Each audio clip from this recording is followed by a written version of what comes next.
Oh, hey, we're live. Hey, we're What's up, live. wrestling fans? Welcome to the Two Bros Wrestling Show. We are payback, We're Summerslam payback. What is up with us having pay-per-view after pay-per-view? What's going on? well, first, Doug, I just want to say I'm happy to have you back. So thank you, Tony Khan. The check cleared this week. We're glad to get him back on the show.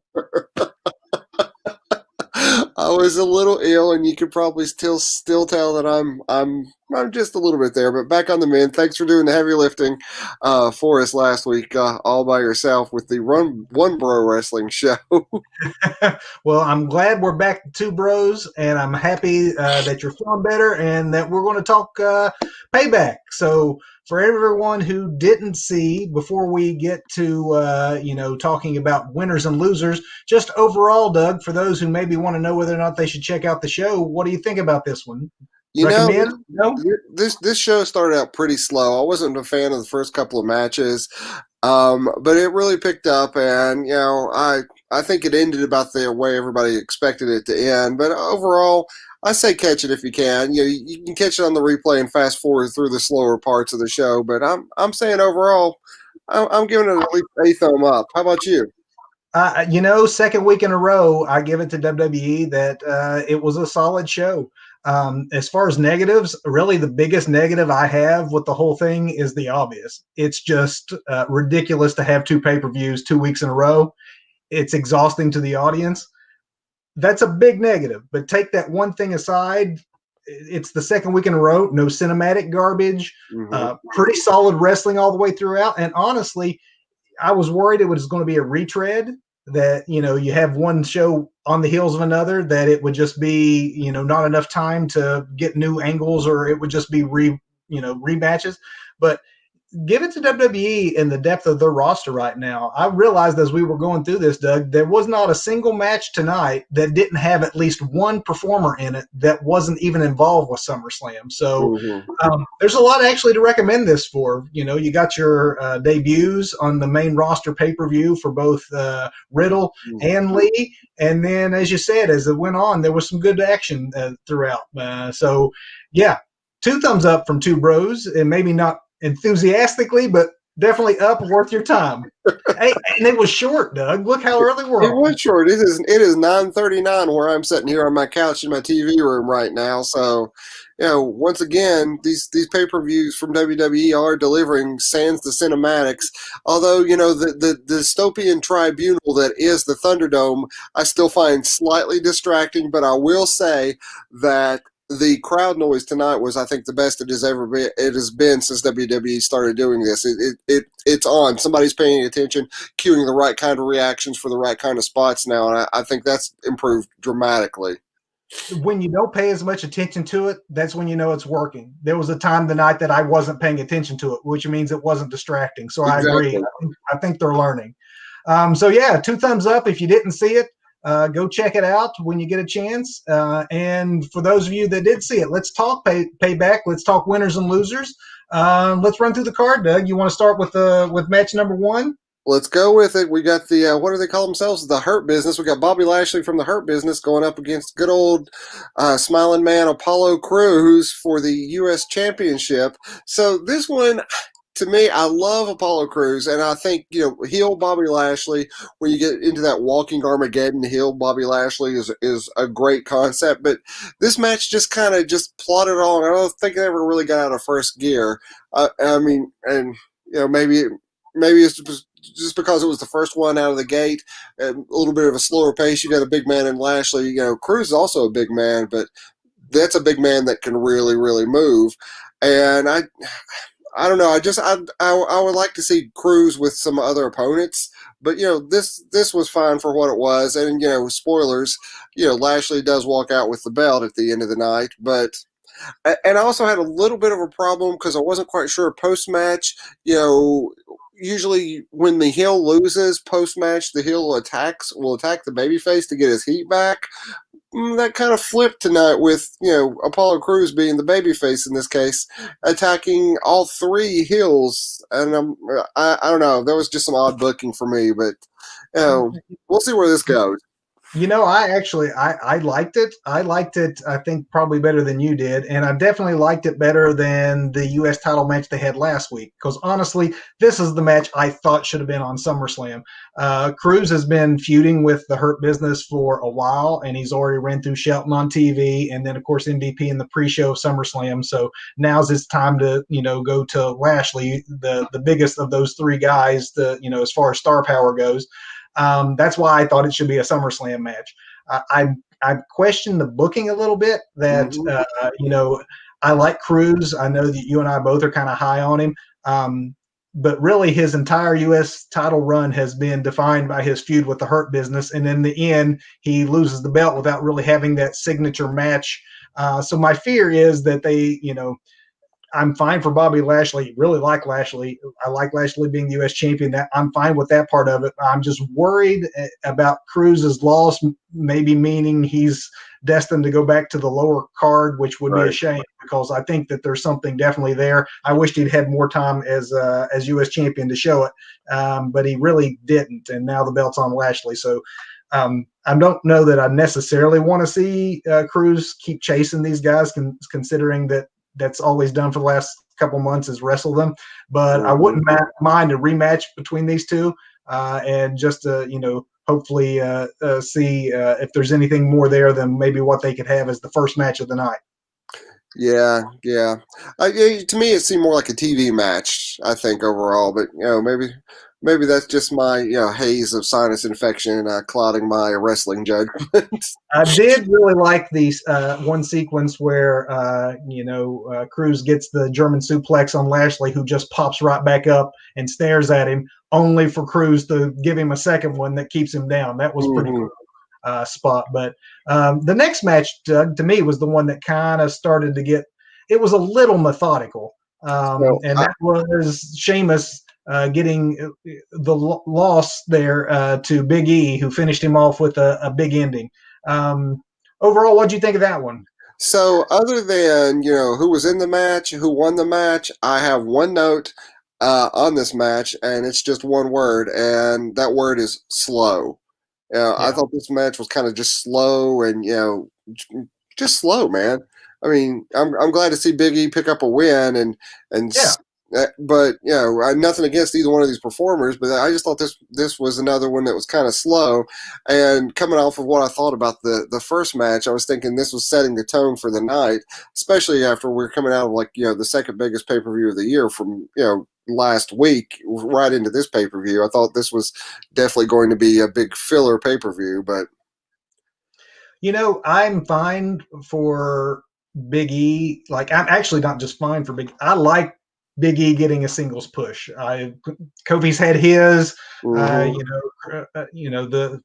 They can't be a three man right now. So Big E out on his own, I like.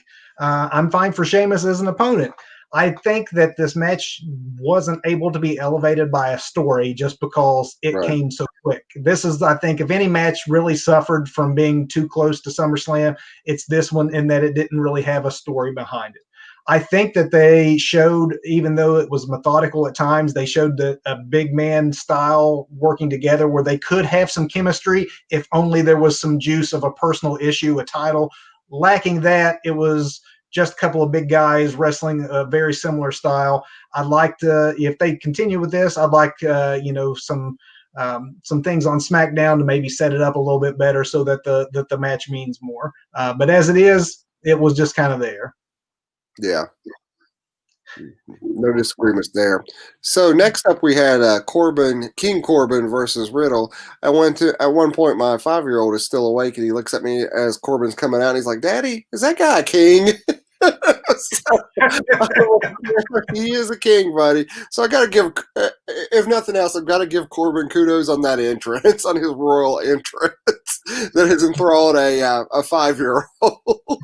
Hey, we got a comment here, Doug. If you can pull that up on the Oh, on the hold on a screen. second. I'm on my notes page. Yeah. I Up to think this I think point, it did pick up though.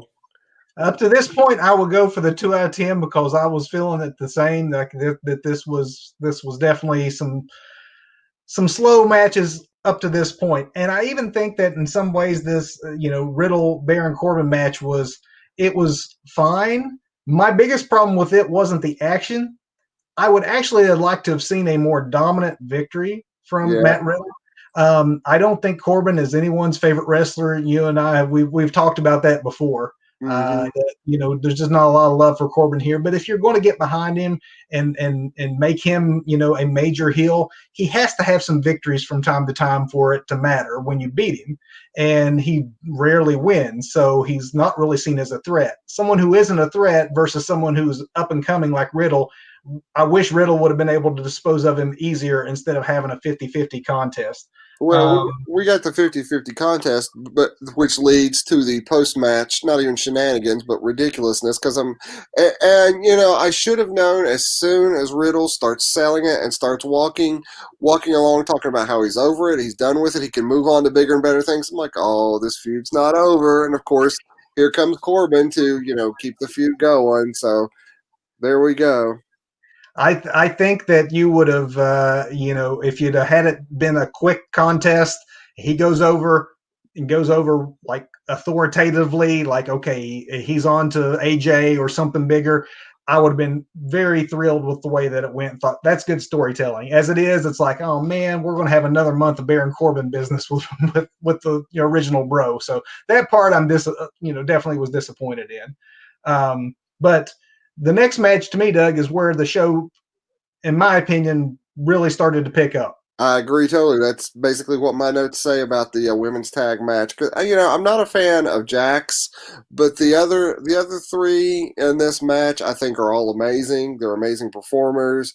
I have two of my favorite wrestlers that put on one of the greatest matches in my top five greatest matches of all time. But and the ending I think was just beautiful with Baszler, double tapping out the what do they call themselves? The golden role models.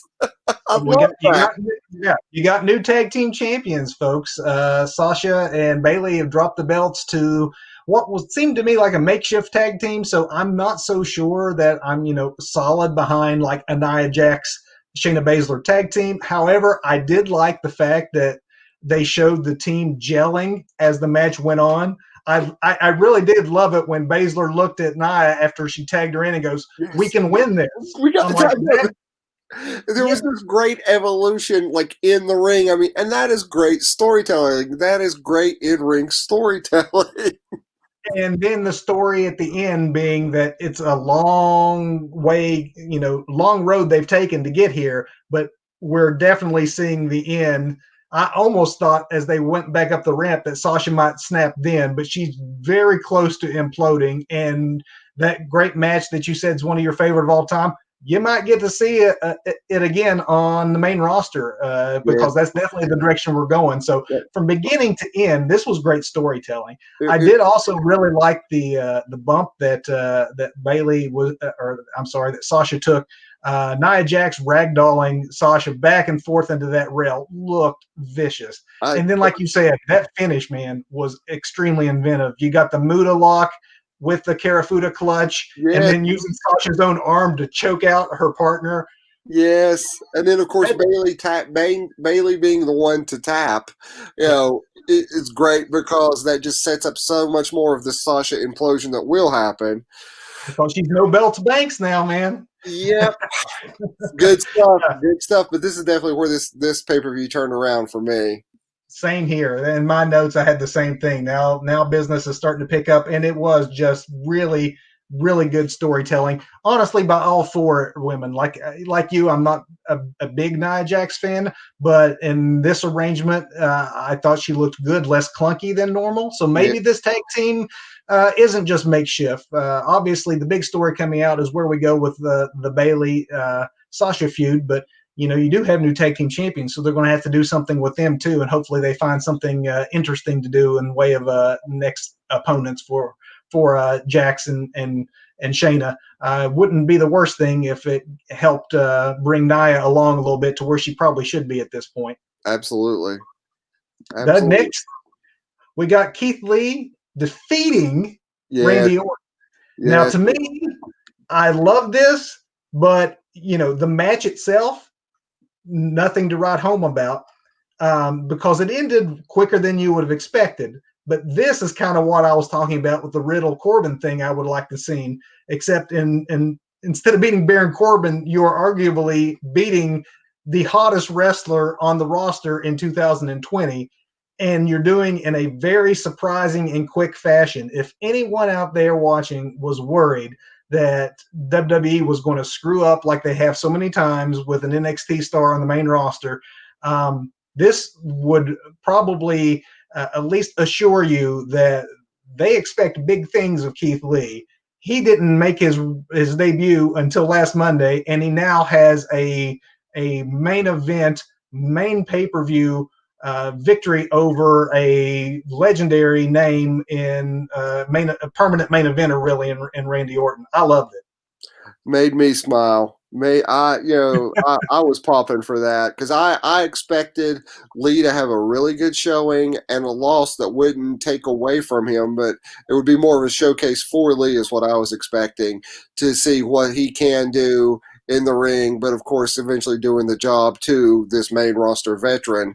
But all the time, Randy Orton actually putting him over as much as possible without getting that L. But Randy did the deed, and it was great. I honestly expected that Drew McIntyre would interfere.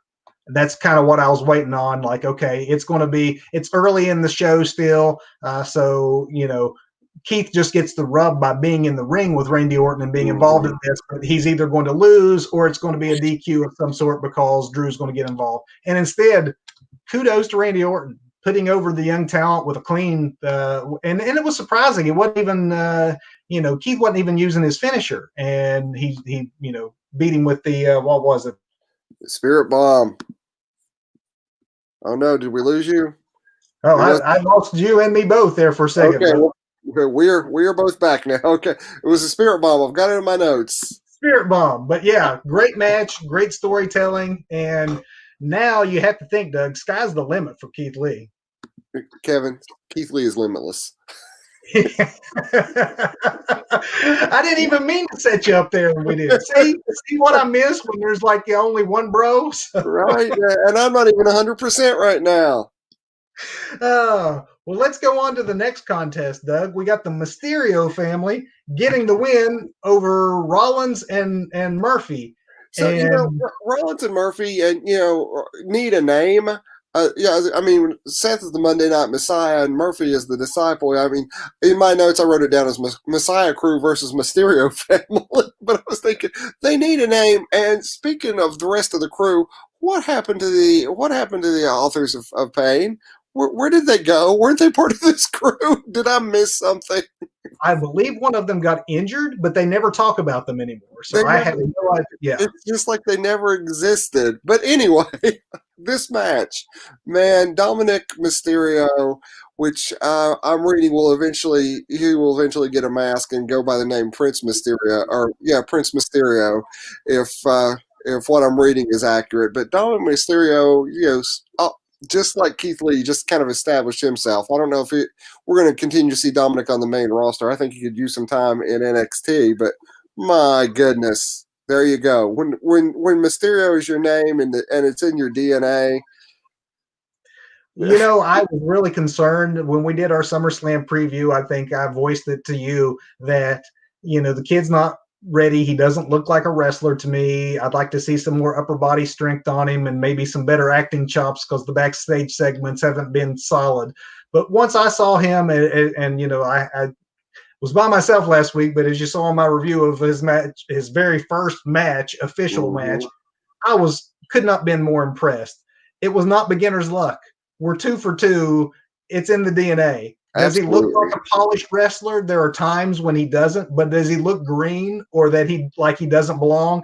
No. There's no way in the world that anyone who is that young in their career should look that good other than it's obviously in the genes. And if he only, if he fills out his frame, if they can work on his promo stuff, which is all stuff I'm sure they will, this kid is a chip off the old block. Mm-hmm.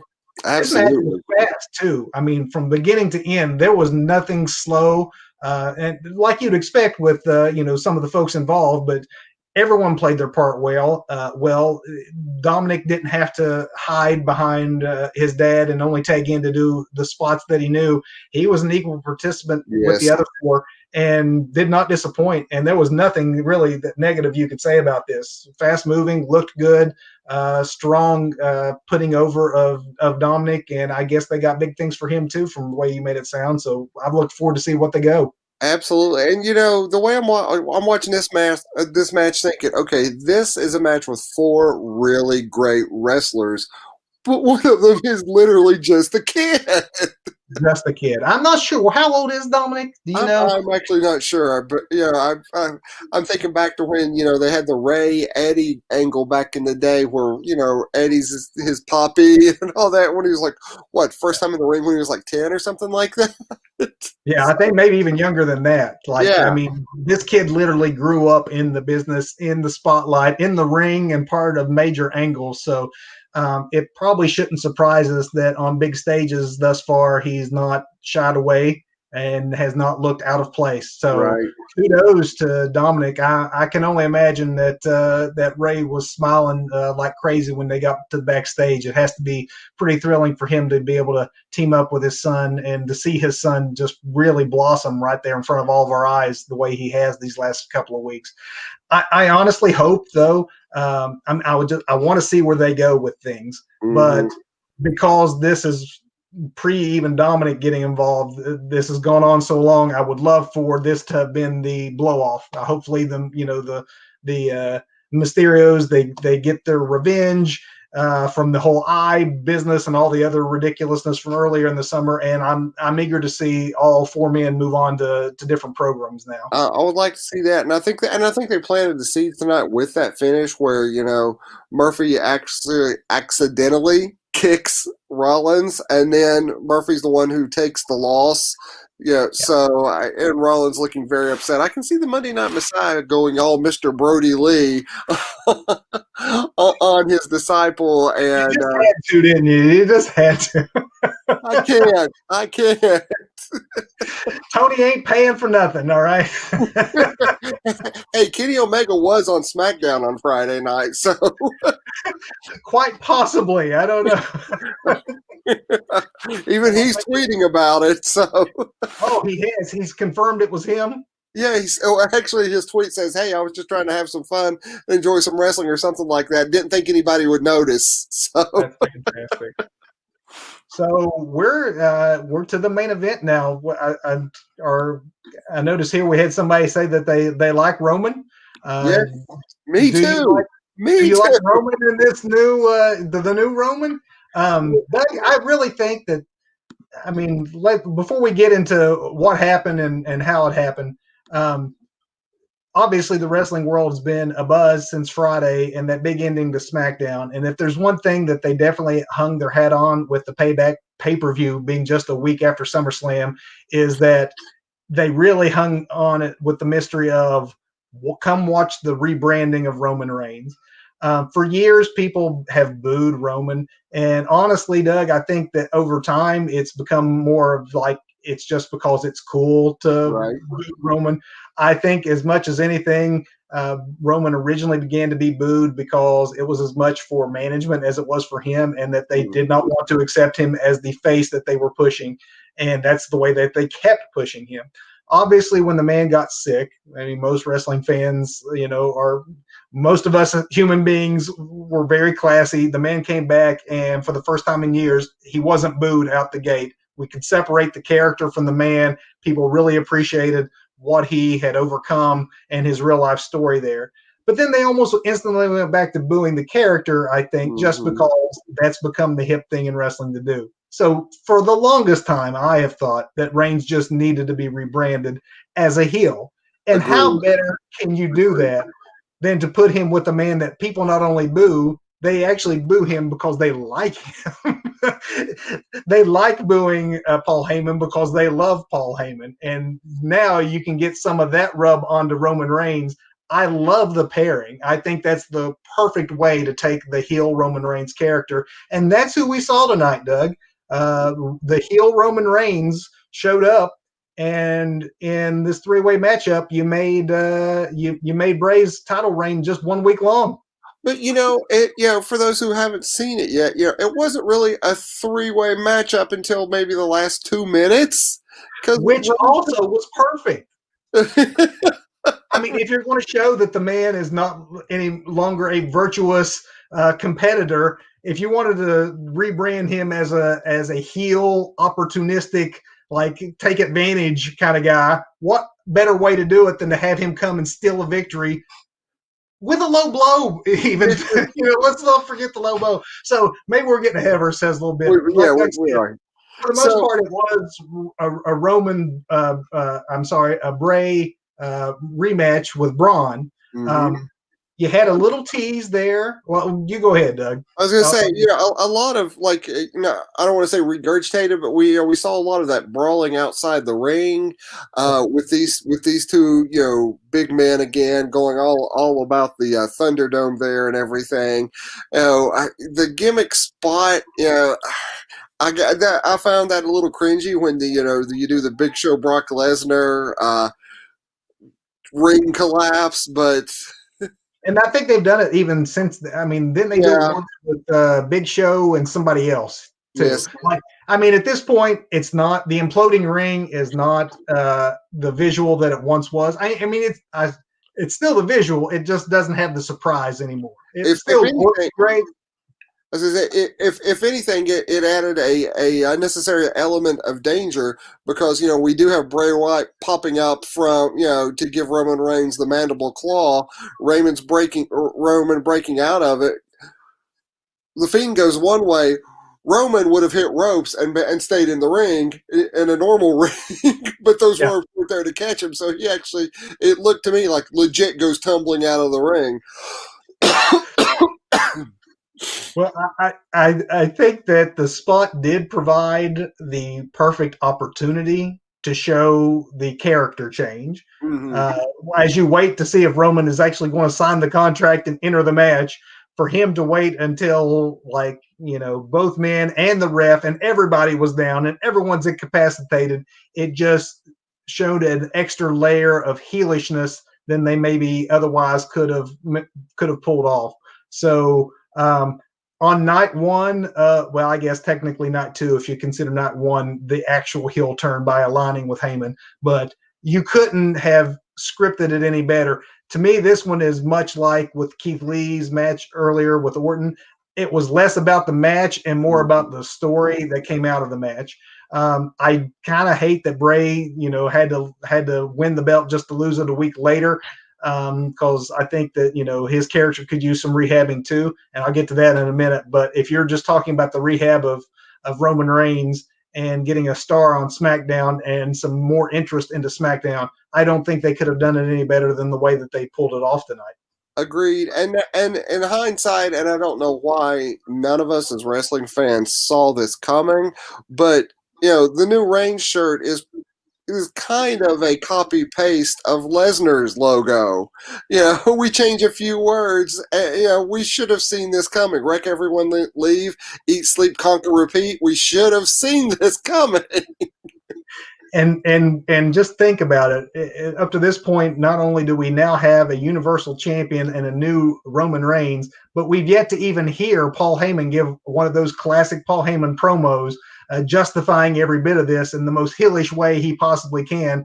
And that alone is going to be worth, tuning in on Friday nights just to hear that man back in the ring and on a microphone again. So there's nothing about this that I don't like. And it has been a very long time since I've been able to say that about anything Roman's been involved in. Same here. Yeah, it's been a long time since I've smiled this much, not out of just dumbfounded confusion after watching a WWE pay-per-view, honestly. So, a couple quick things beyond just the outcome and beyond Roman Reigns. I think that this leaves Braun in an interesting spot. I don't know where they go with him because I think that character needs rehab. I do think that Bray is getting somewhat of a character rehab, and that we saw a little bit of a tease. We've seen it over the last few weeks, the infatuation starting to build, and then we saw her watching. Without even knowing where they're going with this, if you want to take Bray in a different direction and just get him a whole other program and take him out of the world title scene and give him something else to do, I like the fact that we might be pairing him with Alexa Bliss. I always liked it when she pulled out the Harley Quinn look, but now it looks like she's not just doing the look. It looks like she's about to do the whole Harley Quinn character. And when you have someone like the evil genius, like the Fiend, I think there's a lot of possibilities with those two in a pairing. Well, I've always thought that that Fiend mask looks like the New 52 Joker when he cuts off his face anyway and starts wearing his own face around. And the Fiend did break out a giant Harley Quinn mallet tonight to use against Braun Strowman at one point. So that could be really interesting. And I think that, Bray suffered a little bit from not having great chemistry with Braun and having a very long feud with Braun, and Braun needing to be rebuilt as a character because he went all heel versus heel, and that just got convoluted. So let Bray and Harley go off and do their own thing. We've never really had, or at least if so, it's been a very long time since we've had a female character pair up in a psychotic type pairing with a male character who's also as disillusioned. And I think there's a lot of possibilities there. And I think if they let Bray do some of his own scripting, since that guy's got a really good brain for this kind of stuff, that we could get some really good TV out of this. Well, we've got Heyman and a heel Roman Reigns, which, all of us marks have been asking for years. We're eventually going to find some reason to complain about it. But for right now, I'm super happy about it. I think the Fiend does go through rehab now, and I think Bliss is going to be a big part of that. So that's cool. We got Keith Lee, getting a decisive victory. And we finally can put in motion the breaking up of the Banks Bailey that will lead to something amazing in the future. So, and then you got a great story in Dominic Mysterio, and who would have thought that at the beginning of this that he was going to come out of this looking as good as he's already looked. So, yeah, it started with a couple of matches that were, on the okay side, nothing horrible. But then it picked up throughout, and whether you're talking the match quality or the storyline quality, or in some cases both hitting at the same time, kudos, WWE. You should have waited more than 1 week, but you did put on a pretty good show. And speaking of back-to-back pay-per-views, do we not have a All Out on Saturday night?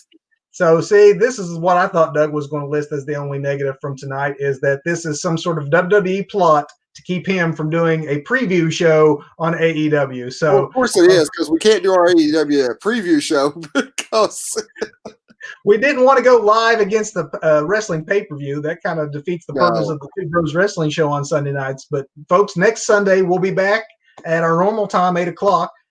We will be on the heels of the AEW pay-per-view, so we'll be talking AEW pay-per-view, talk about some of the more notable results, and if any of the matches end up being some of our matches or performers of the week, we'll be talking about it in our Big Finish segment as well. But our main topic next week, Doug, we're going to be talking celebrities in the world of professional wrestling. This summer we've seen multiple instances on both AEW and NXT of celebrities getting either in brawls, in matches, but there's a historical precedent for all of this, and some good, some not so good, but we're going to analyze it.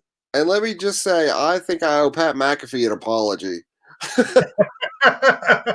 That's going to be on my list of things to do next week, because we're going to talk about some of the times it was done better and some of the times that it's done, not been done so well. More often than not, it falls into that latter category, but maybe a little bit of spoiler there too, because I'm kind of in agreement with you. Kudos. What can you say? We both panned the idea on our preview, but in practice, one of the better we've seen that. So probably the perfect time to be talking the history of celebrities in professional wrestling, both in the ring and in angles. And we'll definitely be looking at that Pat McAfee situation closer when we talk about the celebrities in wrestling next week. Sunday Absolutely. night, 8 o'clock. 8 o'clock. Until next time, folks, I've been Doug. And I've been Kevin. And we've been two bros rambling about wrestling. We'll see you next week, everybody. Stay safe.